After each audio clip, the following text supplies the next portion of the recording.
Included in your package will be one expandable filter, 4 wire supports,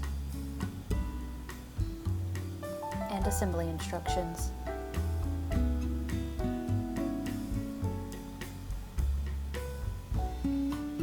To assemble filter, lay the filter on a flat surface and expand it by pulling the ends apart.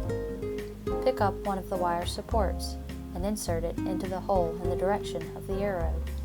Gently push wire into the frame until it stops. The end of the wire should line up with the stop symbol on the frame. Insert the wire support on the end of the filter, then rotate and repeat the steps.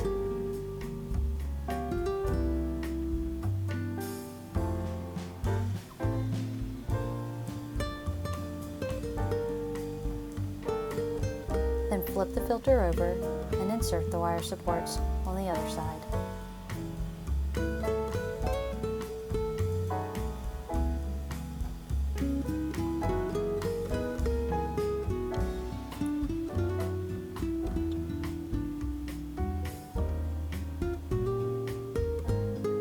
Once all 4 wire supports are in place, your filter is now ready to install.